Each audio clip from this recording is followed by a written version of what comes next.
Hi, this is Alex from phpacademy.org with a video tutorial for the new Boston. In this video we're going to be using the remove attribute to undisable or re-enable this button, if you like. And we're going to be focusing in on this remove attribute surrounding this sort of method that we're creating.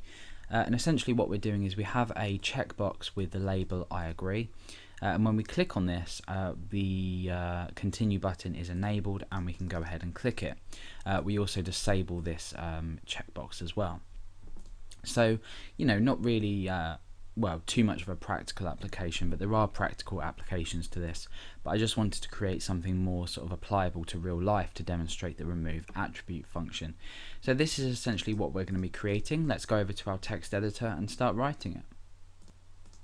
Okay, so the first thing that I'm going to go ahead and do is inside of my body area I'm going to create the checkbox itself and then also the button as well. So I'm going to make the button to be, I'm going to create the button with the attribute disabled, which will automatically disable this button.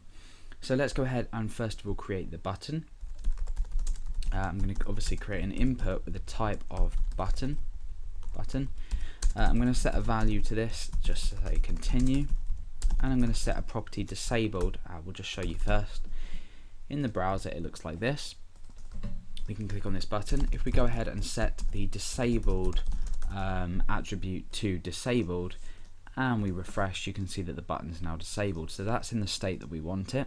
We're going to go ahead and give this button an ID of continue, which means that in jQuery we can then reference this as continue.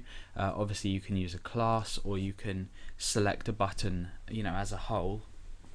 But in this case we want it for very specific uses. It won't belong to part of a class, it's just a single item with a single ID.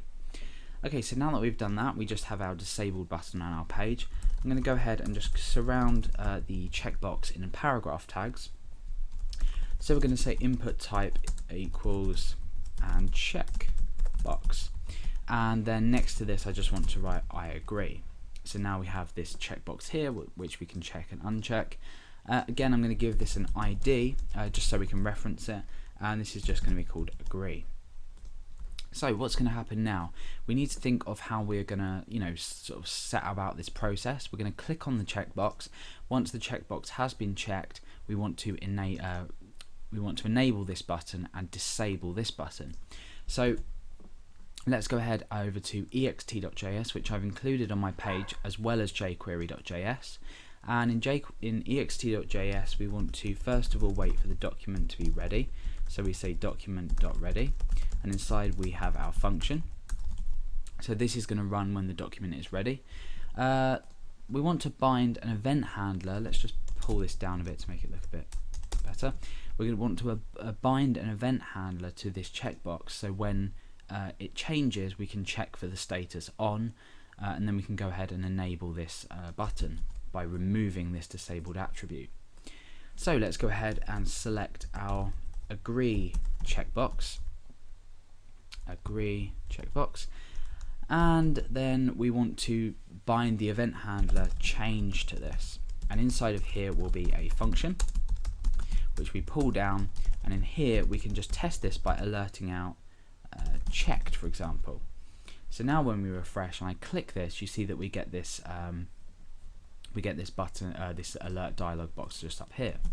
So now that we know that once we check it we can perform you know, an initial operation, and the first thing that I want to do is I want to go ahead and disable the current element. So let's go ahead and, well, actually we'll grab the state first and we'll have a look at this. So I'm going to say state is equal to this, referring to the current deselected object or element, and I'm going to say val. And that will take the value from this, the state essentially. In actual fact, let's go ahead and say attribute value, and I'm going to alert out the state. So now when I click on it, you see that we alert on. When I click on it again, you see that we alert nothing.